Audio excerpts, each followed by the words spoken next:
Welcome to my YouTube channel. ਅੱਜ ਆਪਾਂ ਕਰਾਂਗੇ ਬੀਐਡ ਫਸਟ ਸਮੈਸਟਰ ਦਾ ਜੀਨ ਪਿਆਜੇ ਦੀ ਥਿਊਰੀ, ਜੋ ਕਿ ਬਹੁਤ ਮੋਸਟ ਇੰਪੋਰਟੈਂਟ ਆ ਐਗਜ਼ਾਮ ਦੇ ਵਿਊ ਪੁਆਇੰਟ ਤੋਂ ਚਲੋ ਆਪਾਂ ਸ਼ੁਰੂ ਕਰਦੇ ਹਾਂ ਅੱਜ ਦਾ ਇਹ ਟੌਪਿਕ। ਸਭ ਤੋਂ ਪਹਿਲਾਂ ਜੀਨ ਪਿਆਜੇ ਬਾਰੇ ਅਸੀਂ ਕੁਝ ਜਾਣਦੇ ਹਾਂ। ਜੀਨ ਪਿਆਜੇ ਕੌਣ ਸੀ ਅਤੇ ਇਸ ਦਾ ਜਨਮ ਕਦੋਂ ਹੋਇਆ।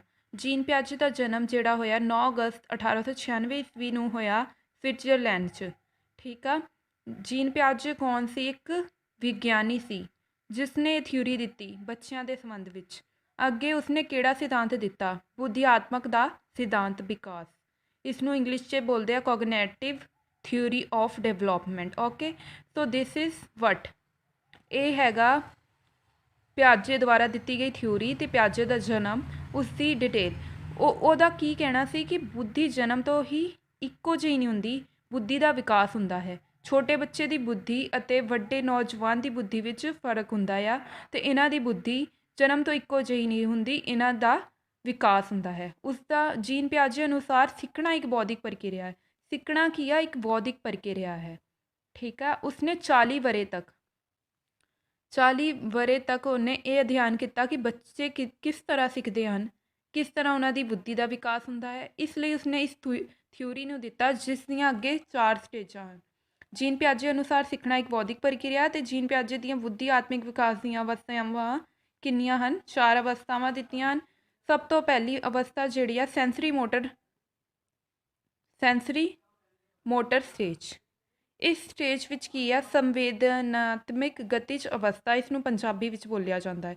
ਸੈਕਿੰਡ ਸਟੇਜ ਆ ਪ੍ਰੀ ਓਪਰੇਸ਼ਨਲ ਸਟੇਜ, ਇਸ ਨੂੰ ਪੂਰਵ ਕਿਰਿਆਤਮਿਕ ਅਵਸਥਾ ਬੋਲਿਆ ਜਾਂਦਾ ਹੈ। ਅਤੇ ਥਰਡ ਹੈ ਕੌਨਕਰੀਟ ਓਪਰੇਸ਼ਨਲ ਸਟੇਜ।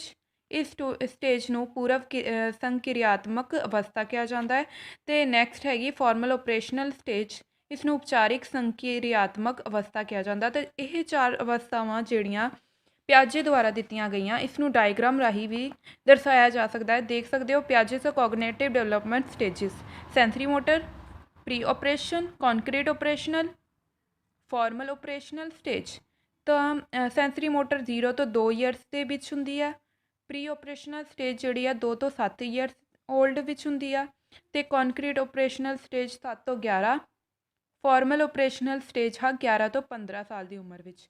ਅਤੇ ਜਦੋਂ ਬੱਚਾ sensory motor, pre ਓਪਰੇਸ਼ਨਲ, ਕੌਨਕਰੀਟ operational, formal ਓਪਰੇਸ਼ਨਲ ਇਹਨਾਂ ਸਟੇਜਾਂ ਵਿੱਚ ਹੁੰਦਾ ਆ, ਤਾਂ ਅਸੀਂ ਦੇਖਦੇ ਹਾਂ ਕਿ ਕਿਸ ਤਰ੍ਹਾਂ ਦੇ ਬਦਲਾਅ ਆਉਂਦੇ ਹਨ। ਸਭ ਤੋਂ ਪਹਿਲਾਂ ਅਸੀਂ ਗੱਲ ਕਰਾਂਗੇ ਸੈਂਸਰੀ ਮੋਟਰ ਸਟੇਜ ਵਿੱਚ ਕੀ ਹੁੰਦਾ ਹੈ। ਇਸ ਸਮੇਂ ਬੱਚਾ ਬਹੁਤ ਛੋਟਾ ਹੁੰਦਾ ਹੈ, ਉਹ ਉਸ ਵੇਲੇ ਕੁਝ ਨਹੀਂ ਜਾਣਦਾ, ਪਰ ਉਸ ਸਮੇਂ ਉਸਦੀਆਂ ਗਿਆਨ ਇੰਦਰੀਆਂ ਬਹੁਤ ਤੇਜ਼ ਹੁੰਦੀਆਂ ਹਨ।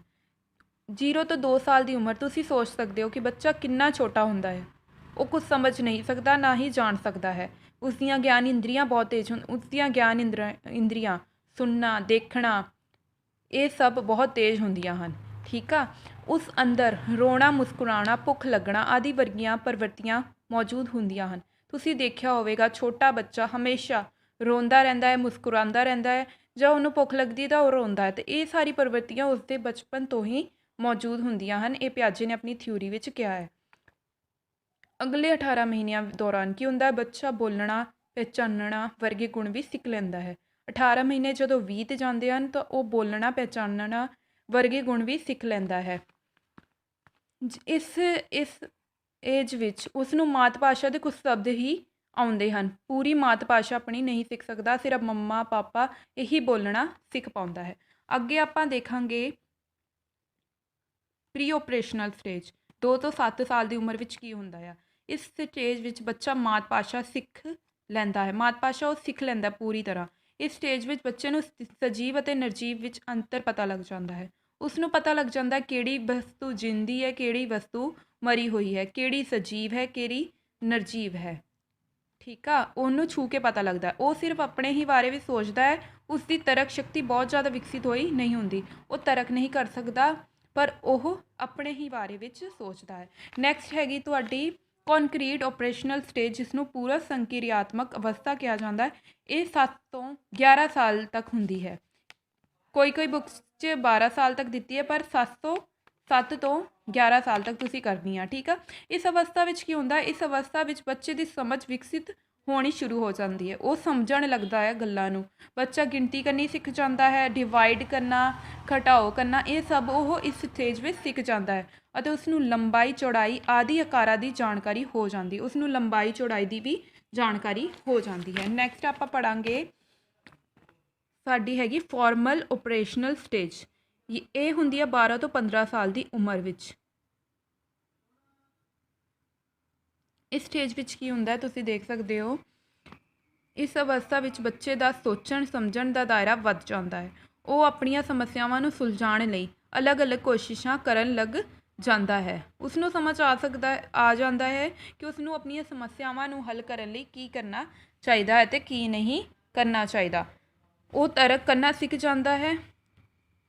ਉਹ ਇੱਕ ਤੋਂ ਜ਼ਿਆਦਾ ਭਾਸ਼ਾਵਾਂ ਬੋਲਣਾ ਦਾ ਹੁਨਰ ਸਿੱਖ ਜਾਂਦਾ ਹੈ। ਮਤਲਬ ਉਸਨੂੰ 2 ਭਾਸ਼ਾਵਾਂ ਬੋਲਣੀਆਂ ਇਸ ਅਵਸਥਾ ਵਿੱਚ ਆ ਜਾਂਦੀਆਂ ਹਨ। ਕਿਹੜੀ ਅਵਸਥਾ ਵਿੱਚ? ਉਪਚਾਰਿਕ ਸੰਕਿਰਿਆਤਮਕ ਅਵਸਥਾ ਵਿੱਚ। ਠੀਕ ਹੈ ਜੀ। ਅੱਗੇ ਆਪਾਂ ਪੜਾਂਗੇ ਇਸ ਦੇ ਸੰਕਲਪ। ਪੜਾਂਗੇ ਇਸ ਥਿਊਰੀ ਦੇ ਸੰਕਲਪ ਕੀ ਆ, ਕਨਸੈਪਟ ਕੀ ਆ। ਇਸ ਦੇ 5 ਸੰਕਲਪਾਂ ਜਿਹੜੇ ਪਿਆਜੇ ਦੁਆਰਾ ਦਿੱਤੇ ਗਏ ਆ। ਸਕੀਮਾ ਸਭ ਤੋਂ ਪਹਿਲਾਂ, assimilation, equilibrium, disequilibrium and accommodation. So this is 5 ਸੰਕਲਪ ਜਿਹੜੇ ਉਸਨੇ ਦਿੱਤੇ ਆ। ਸੌਰੀ ਮੈਂ ਇੰਗਲਿਸ਼ ਬੋਲਤੀ। ਤੋ ਸਭ ਤੋਂ ਪਹਿਲਾਂ ਹੈਗਾ ਸਕੀਮਾ। ਸਕੀਮਾ ਕੀ ਆ? ਬੱਚੇ ਦੇ ਦਿਮਾਗ ਵਿੱਚ ਕੁਝ ਅਜਿਹੀਆਂ ਪਾਕਟਸ ਹੁੰਦੀਆਂ ਹਨ ਜਿਨ੍ਹਾਂ ਵਿੱਚ ਅਲੱਗ-ਅਲੱਗ ਜਾਣਕਾਰੀ ਹੁੰਦੀ ਹੈ। ਭਾਵ ਦਿਮਾਗ ਵਿੱਚ ਅਲੱਗ-ਅਲੱਗ ਜਾਣਕਾਰੀ ਨੂੰ ਪਾਕਟਸ ਜਾਂ ਬਲੌਕ ਵਿੱਚ ਰੱਖਿਆ ਜਾਂਦਾ ਹੈ, ਜਿਵੇਂ ਜਾਨਵਰਾਂ ਦੀ ਜਾਣਕਾਰੀ, ਚੀਜ਼ਾਂ ਦੀ ਜਾਣਕਾਰੀ, ਪੰਛੀਆਂ ਦੀ ਜਾਣਕਾਰੀ। ਇਹਨਾਂ ਨੂੰ ਪਾਕਟਸ ਨੂੰ ਹੀ ਸਕੀਮਾ ਕਿਹਾ ਜਾਂਦਾ। ਪਾਕਟਸ ਕੀ ਆ? ਜਿਸ ਵਿੱਚ ਜਾਣਕਾਰੀ ਨੂੰ ਸਟੋਰ ਕਰਕੇ ਰੱਖਿਆ ਜਾਂਦਾ। ਸਕੀਮਾ ਕੀ ਆ? ਸਕੀਮਾ ਕੀ ਆ? ਉਹੀ ਪਾਕਟਸ ਨੂੰ ਹੀ ਅਸੀਂ ਸਕੀਮਾ ਕਹਿੰਦੇ ਹਾਂ। ਤਾਂ ਸਕੀਮਾ, ਦਿਸ ਇਜ਼ ਵਾਟ ਸਕੀਮਾ। ਅੱਗੇ ਆਪਾਂ ਪੜਾਂਗੇ ਐਸੀਮਿਲੇਸ਼ਨ। ਐਸੀਮਿਲੇਸ਼ਨ ਕੀ ਆ? ਆਤਮਸਾਤੀਕਰਨ। ਜਦੋਂ ਬੱਚਾ ਨਵੀਂ ਜਾਣਕਾਰੀ ਨੂੰ ਸਿੱਧਾ ਹੀ ਸਕੀਮਾ ਵਿੱਚ ਸ਼ਾਮਿਲ ਕਰ ਲੈਂਦਾ ਤਾਂ ਇਸ ਨੂੰ ਆਤਮਸਾਤੀਕਰਨ ਕਿਹਾ ਜਾਂਦਾ ਹੈ। ਓਕੇ, ਮੈਂ ਤੁਹਾਨੂੰ ਸਭ ਤੋਂ ਈਜ਼ੀ ਨੋਟਸ ਪ੍ਰੋਵਾਈਡ ਕਰ ਰਹੀ ਹਾਂ। ਪਲੀਜ਼ ਵੀਡੀਓ ਨੂੰ ਲਾਈਕ ਕਰੋ ਐਂਡ ਸਬਸਕ੍ਰਾਈਬ ਕਰਨਾ ਮਤ ਭੁੱਲੋ। Thank you. ਨੈਕਸਟ ਆਪਾਂ ਕਰਾਂਗੇ ਸੰਤੁਲਨ। ਸੰਤੁਲਨ ਕੀ ਆ? ਇਕੁਇਲਿਬਰੀਅਮ। ਜਦੋਂ ਬੱਚੇ ਦੀ ਪੁਰਾਣੀ ਜਾਣਕਾਰੀ ਦਾ ਨਵੀਂ ਜਾਣਕਾਰੀ ਨਾਲ ਮੇਲ ਹੁੰਦਾ ਹੈ ਤਾਂ ਬੱਚੇ ਦੇ ਦਿਮਾਗ ਵਿੱਚ ਸੰਤੁਲਨ ਦੀ ਸਥਿਤੀ ਬਣੀ ਰਹਿੰਦੀ ਹੈ। ਇਸ ਨੂੰ ਸੰਤੁਲਨ ਕਿਹਾ ਜਾਂਦਾ ਹੈ। ਜਦੋਂ ਪੁਰਾਣੀ ਜਾਣਕਾਰੀ ਦਾ ਨਵੀਂ ਜਾਣਕਾਰੀ ਨਾਲ ਮੇਲ ਹੁੰਦਾ ਹੈ ਤਾਂ ਸੰਤੁਲਨ ਹੁੰਦਾ ਹੈ। ਅੱਗੇ ਹੈ ਅਸੰਤੁਲਨ, ਡਿਸਇਕੁਇਲਿਬਰੀਅਮ। ਜਦੋਂ ਬੱਚੇ ਦੀ ਪੁਰਾਣੀ ਜਾਣਕਾਰੀ ਦਾ ਨਵੀਂ ਜਾਣਕਾਰੀ ਨਾਲ ਮੇਲ ਨਹੀਂ ਹੁੰਦਾ ਤਾਂ ਉਹ ਕੀ ਹੋ ਜਾਊਗਾ? ਉਹ ਹੋ ਜਾਊਗਾ ਅਸੰਤੁਲਨ ਦੀ ਸਥਿਤੀ ਬਣ ਜਾਊਗੀ ਉਹਦੇ ਦਿਮਾਗ 'ਚ। ਨੈਕਸਟ ਹੈ ਅਕੋਮੋਡੇਸ਼ਨ। ਜਦੋਂ ਨਵੀਂ ਜਾਣਕਾਰੀ ਬੱਚੇ ਦੀ ਪੁਰਾਣੀ ਜਾਣਕਾਰੀ ਨਾਲ ਮੇਲ ਨਹੀਂ ਕਰਦੀ ਤਾਂ ਬੱਚੇ ਦੇ ਦਿਮਾਗ ਵਿੱਚ ਅਸੰਤੁਲਨ ਦੀ ਸਥਿਤੀ ਬਣ ਜਾਂਦੀ ਹੈ, ਜਿਸ ਕਾਰਨ ਦਿਮਾਗ ਵਿੱਚ ਇੱਕ ਕਿਰਿਆ ਰਾਹੀਂ ਪੁਰਾਣੀ ਜਾਣਕਾਰੀ ਨੂੰ ਮੋਡੀਫਾਈ ਕੀਤਾ ਜਾਂਦਾ ਹੈ ਅਤੇ ਇਸ ਮੋਡੀਫਾਈ ਕਰਨ ਦੀ ਪ੍ਰਕਿਰਿਆ ਨੂੰ ਹੀ ਸਮਾਯੋਜਨ ਕਿਹਾ ਜਾਂਦਾ ਹੈ। ਤਾਂ ਬੇਸਿਕਲੀ ਕੀ ਹੁੰਦਾ ਆ, ਜਦੋਂ ਨਵੀਂ ਜਾਣਕਾਰੀ ਕੋਈ ਸਾਨੂੰ ਦੱਸਦਾ ਆ ਅਤੇ ਆਪਾਂ ਸੋਚਦੇ ਹਾਂ ਪੁਰਾਣੀ ਜਿਹੜੀ ਜਾਣਕਾਰੀ ਉਹ ਗਲਤ ਆ ਕਿ ਸਹੀ ਆ, ਤਾਂ ਬੱਚੇ ਦੇ ਦਿਮਾਗ ਵਿੱਚ ਅਸੰਤੁਲਨ ਪੈਦਾ ਹੋ ਜਾਂਦਾ ਹੈ। ਤਾਂ ਉਸ ਸਮੇਂ ਦਿਮਾਗ ਵਿੱਚ ਇੱਕ ਅਜਿਹੀ ਪ੍ਰਕਿਰਿਆ ਹੁੰਦੀ ਹੈ ਜਿਸ ਨੂੰ ਮੋਡੀਫਾਈ ਕੀਤਾ ਜਾਂਦਾ ਹੈ। ਮੋਡੀਫਾਈ ਕਿਹਾ ਜਾਂਦਾ। ਮੋਡੀਫਾਈ ਕਿਵੇਂ ਹੋਵੇਗਾ? ਜੇ ਸਾਨੂੰ ਕੋਈ ਦੱਸੇਗਾ ਫਿਰ ਸਾਨੂੰ ਮੋਡੀਫਾਈ ਹੋਏਗਾ ਕਿ ਨਹੀਂ ਇਹ ਗਲਤ ਆ, ਇਹ ਸਹੀ ਆ, ਅਤੇ ਇਸ ਮੋਡੀਫਾਈ ਕਰਨ ਦੀ ਪ੍ਰਕਿਰਿਆ ਨੂੰ ਹੀ ਸਮਾਯੋਜਨ ਅਕੋਮੋਡੇਸ਼ਨ ਕਿਹਾ ਜਾਂਦਾ ਹੈ। ਤਾਂ ਹੋਪ ਇਹ ਸਮਝ ਆ ਗਿਆ ਹੋਣਾ। ਅੱਗੇ ਆਪਾਂ ਡਾਇਗਰਾਮ ਦੇਖਦੇ ਹਾਂ। ਡਾਇਗਰਾਮ 'ਚ ਹੈਗਾ ਆ, ਮੈਂ ਤੁਹਾਨੂੰ ਐਗਜ਼ਾਮਪਲ ਰਾਹੀਂ ਸਮਝਾਉਂਦੀ ਹਾਂ। ਐਸੀਮਿਲੇਸ਼ਨ ਸਭ ਤੋਂ ਪਹਿਲਾਂ, ਇਕੁਇਲਿਬਰੀਅਮ ਆ ਗਿਆ, ਨਵੀਂ ਸਥਿਤੀ ਡਿਸਇਕੁਇਲਿਬਰੀਅਮ, ਅਕੋਮੋਡੇਸ਼ਨ। ਸਭ ਤੋਂ ਪਹਿਲਾਂ ਆਤਮਸਾਤੀਕਰਨ ਮਤਲਬ ਨਵੀਂ ਜਾਣਕਾਰੀ। ਮੰਨ ਲਓ ਤੁਹਾਨੂੰ ਕਿਸੇ ਨੇ ਦੱਸਿਆ, ਛੋਟੇ ਬੱਚੇ ਨੂੰ ਕਿਸੇ ਨੇ ਦੱਸਿਆ ਕਿ ਆਕਾਸ਼ ਵਿੱਚ ਉੱਡਦਾ ਉਹਨੇ ਪਤੰਗ ਵੇਖਿਆ, ਤਾਂ ਕਿਸੇ ਨੇ ਉਸਨੂੰ ਦੱਸਿਆ ਕਿ ਇਹ ਪਤੰਗ ਹੈ। ਤਾਂ ਉਸਨੇ ਸੈਕਿੰਡ ਟਾਈਮ ਕਿਸੇ ਹੋਰ ਪਤੰਗ ਨੂੰ ਦੇਖਿਆ ਤਾਂ ਉਸਨੂੰ ਪੁਰਾਣੀ ਜਾਣਕਾਰੀ ਤੋਂ ਪਤਾ ਲੱਗਿਆ ਤਾਂ ਕਿ ਇਹ ਵੀ ਪਤੰਗ ਹੀ ਹੈ ਅਤੇ ਉਸਦੇ ਦਿਮਾਗ ਵਿੱਚ ਸੰਤੁਲਨ ਬਣਿਆ ਰਿਹਾ। ਹੁਣ ਨਵੀਂ ਸਥਿਤੀ ਕਦੋਂ ਪੈਦਾ ਹੁੰਦੀ ਹੈ? ਜਦੋਂ ਇੱਕ ਹਵਾਈ ਜਹਾਜ਼ ਨੂੰ ਉੱਡਦਾ ਹੋਇਆ ਦੇਖਦਾ ਹੈ ਅਤੇ ਉਸਨੂੰ ਵੀ ਉਹ ਪਤੰਗ ਹੀ ਕਹਿੰਦਾ ਹੈ, ਜਦਕਿ ਉਹ ਹਵਾਈ ਜਹਾਜ਼ ਹੈ। ਫਿਰ ਉਸ ਦੇ ਦਿਮਾਗ ਵਿੱਚ ਅਸੰਤੁਲਨ ਪੈਦਾ ਹੋ ਜਾਂਦਾ ਹੈ, ਕਿਉਂਕਿ ਕੋਈ ਉਸਨੂੰ ਕਹਿੰਦਾ ਹੈ ਕਿ ਇਹ ਪਤੰਗ ਨਹੀਂ ਹੈ, ਹਵਾਈ ਜਹਾਜ਼ ਹੈ। ਤਾਂ ਉਸਦੇ ਦਿਮਾਗ ਵਿੱਚ ਅਸੰਤੁਲਨ ਪੈਦਾ ਹੋ ਜਾਂਦਾ ਹੈ। ਇਸ ਅਸੰਤੁਲਨ ਵਿਚਕਾਰ ਇੱਕ ਕਿਰਿਆ ਹੁੰਦੀ ਹੈ ਜਿਸ ਰਾਹੀਂ ਪੁਰਾਣੀ ਜਾਣਕਾਰੀ ਨੂੰ ਮੋਡੀਫਾਈ ਕੀਤਾ ਜਾਂਦਾ ਹੈ ਅਤੇ ਬੱਚੇ ਨੂੰ ਸਮਝਾਇਆ ਜਾਂਦਾ ਹੈ ਕਿ ਬੱਚੇ ਇਹ ਹਵਾਈ ਜਹਾਜ਼ ਹੀ ਹੈ ਅਤੇ ਮੋਡੀਫਾਈ ਕਰਨ ਤੋਂ ਬਾਅਦ ਉਹ ਅਕੋਮੋਡੇਸ਼ਨ ਵਿੱਚ ਚਲਾ ਜਾਂਦਾ ਹੈ। ਨਵੀਂ ਸਥਿਤੀ ਜਦ ਪੈਦਾ ਹੁੰਦੀ ਹੈ ਉਹ ਅਸੰਤੁਲਨ ਵਿੱਚ ਪੈਦਾ ਹੋ ਜਾਂਦਾ ਹੈ ਕਿਉਂਕਿ ਉਹਨੂੰ ਸਮਝ ਨਹੀਂ ਆਉਂਦਾ ਕਿ ਇਹ ਪਤੰਗ ਹੈਗੀ ਜਾਂ ਹਵਾਈ ਜਹਾਜ਼ ਹੈ। ਜਦੋਂ ਉਸਨੂੰ ਸਮਝ ਲੱਗ ਜਾਂਦੀ ਹੈ ਡਿਸਇਕੁਇਲੀਬ੍ਰੀਅਮ ਤੋਂ ਬਾਅਦ ਕਿ ਉਹ ਹਵਾਈ ਜਹਾਜ਼ ਹੈ ਅਤੇ ਪਤੰਗ ਅਲੱਗ ਹੈ ਤਾਂ ਅਕੋਮੋਡੇਸ਼ਨ ਦੀ ਸਥਿਤੀ ਸਮਾਯੋਜਨ ਦੀ ਸਥਿਤੀ ਪੈਦਾ ਹੋ ਜਾਂਦੀ ਹੈ। ਤਾਂ ਇਹ ਸੀਗੇ ਪਿਆਜੇ ਦੇ ਸੰਕਲਪ ਜਿਹੜੇ ਉਸਨੇ ਸੰਕਲਪ ਕੀਤੇ ਸਨ ਕਿ ਇਹ ਹੁੰਦਾ ਆ ਜਦੋਂ ਬੱਚਾ ਸਿੱਖਦਾ ਆ। ਪੜਾਂਗੇ ਐਜੂਕੇਸ਼ਨ ਇੰਪਲੀਕੇਸ਼ਨ ਆਫ ਪਿਆਜੇ's ਥਿਊਰੀ। ਪਿਆਜੇ ਦੀ ਥਿਊਰੀ ਐਜੂਕੇਸ਼ਨ ਵਿੱਚ ਕਿਵੇਂ ਕੰਮ ਆਉਂਦੀ ਉਹ ਆਪਾਂ ਇਸ ਪੁਆਇੰਟਸ ਤੋਂ ਸਮਝਾਂਗੇ। ਪਿਆਜੇ ਦੇ ਅਨੁਸਾਰ ਵੱਖ-ਵੱਖ ਸ਼੍ਰੇਣੀਆਂ ਨੂੰ ਬਣਾਇਆ ਗਿਆ। ਉਸਨੇ ਵੱਖ-ਵੱਖ ਪੜਾਵਾਂ ਨੂੰ ਬਣਾਇਆ ਜਿਵੇਂ ਕਿ ਆਪਾਂ ਹੁਣੇ ਪੜ੍ਹਿਆ ਆ ਕਿ 4 ਪੜਾਅ ਬਣਾਏ ਆ ਪਿਆਜੇ ਨੇ। ਉਸ ਅਨੁਸਾਰ ਹੀ ਕਿਸੇ ਵੀ ਉਮਰ ਦੇ ਬੱਚੇ ਲਈ ਪਾਠਕ੍ਰਮ ਤਿਆਰ ਕੀਤਾ ਜਾਣਾ ਚਾਹੀਦਾ ਹੈ। ਪਾਠਕ੍ਰਮ ਸਕੂਲ ਵਿੱਚ ਕਿਵੇਂ ਤਿਆਰ ਕੀਤਾ ਜਾਣਾ ਚਾਹੀਦਾ ਸਟੇਜਾਂ ਦੇ ਹਿਸਾਬ ਨਾਲ ਛੋਟੇ ਬੱਚੇ ਨੂੰ ਕਿਹੜਾ ਪਾਠਕ੍ਰਮ ਲਗਾਉਣਾ ਹੈ ਵੱਡੇ ਨੂੰ ਕਿਹੜਾ ਲਗਾਉਣਾ ਹੈ ਇਹ ਸਭ ਪਿਆਜੇ ਨੇ ਦੱਸਿਆ ਕਿ ਐਜੂਕੇਸ਼ਨ ਵਿੱਚ ਇਵੇਂ ਹੋਣਾ ਚਾਹੀਦਾ ਹੈ। ਨੈਕਸਟ ਉਹਨੇ ਕੀ ਕਿਹਾ ਹੈ ਜੀਨ ਪਿਆਜੇ ਨੇ ਆਪਣੇ ਸਿਧਾਂਤ ਦਾ ਪ੍ਰਯੋਗ ਕਰਕੇ ਸਿੱਖਿਆ ਦੇ ਖੇਤਰ ਵਿੱਚ ਖੇਡ ਨੂੰ ਮਹੱਤਵ ਦਿੱਤਾ ਹੈ। ਖੇਡ ਨੂੰ ਮਹੱਤਵ ਦਿੱਤਾ ਹੈ ਪਿਆਜੇ ਨੇ। ਉਸਨੇ ਕਿਹਾ ਹੈ ਕਿ ਅਧਿਆਪਕਾਂ ਨੂੰ ਖੇਡ ਵਿਧੀ ਦਾ ਪ੍ਰਯੋਗ ਕਰਕੇ ਬੱਚਿਆਂ ਨੂੰ ਪੜ੍ਹਾਉਣਾ ਚਾਹੀਦਾ ਹੈ। ਖੇਡ ਵਿਧੀ ਪ੍ਰਯੋਗ ਕਰਨੀ ਚਾਹੀਦੀ ਹੈ ਟੀਚਰਾਂ ਨੂੰ ਅਤੇ ਬੱਚੇ ਨੂੰ ਪੜ੍ਹਾਉਣਾ ਚਾਹੀਦਾ ਹੈ। ਇਹ ਉਹਨੇ ਜੀਨ ਪਿਆਜੇ ਨੇ ਆਪਣੀ ਥਿਊਰੀ ਵਿੱਚ ਕਿਹਾ ਹੈ ਖੇਡ ਰਾਹੀਂ ਪੜ੍ਹਾਉਣਾ। ਅੱਗੇ ਆਪਾਂ ਦੇਖਾਂਗੇ ਜੀਨ ਪਿਆਜੇ ਅਨੁਸਾਰ ਬੱਚੇ ਸਿੱਖਣ ਵਿੱਚ ਧੀਮੇ ਹੁੰਦੇ ਹਨ ਸਲੋ ਹੁੰਦੇ ਹਨ ਇਸ ਲਈ ਉਹਨਾਂ ਨੂੰ ਦੰਡ ਨਹੀਂ ਦੇਣਾ ਚਾਹੀਦਾ ਮਾਰਨਾ ਕੁੱਟਣਾ ਨਹੀਂ ਚਾਹੀਦਾ ਟੀਚਰਾਂ ਨੂੰ ਕਿਉਂਕਿ ਬੱਚੇ ਪੜ੍ਹਨ ਵਿੱਚ ਸਲੋ ਹੁੰਦੇ ਹਨ ਉਹਨਾਂ ਨੂੰ ਸਮਝਾਉਣਾ ਚਾਹੀਦਾ ਹੈ ਮਾਰਨਾ ਨਹੀਂ ਚਾਹੀਦਾ।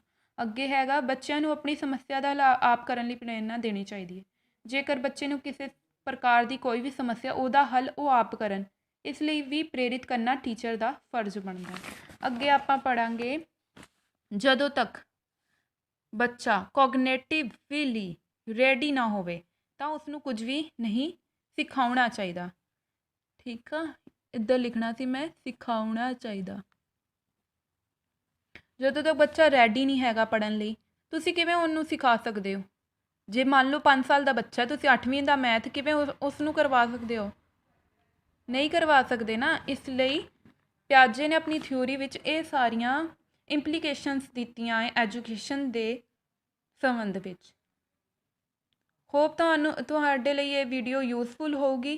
ਪਲੀਜ਼ ਲਾਈਕ ਕਰੋ ਸ਼ੇਅਰ ਕਰੋ ਅਤੇ ਆਪਣੇ ਫਰੈਂਡਸ ਨਾਲ ਸ਼ੇਅਰ ਕਰਨਾ ਮਤ ਭੁੱਲੋ। Thank you.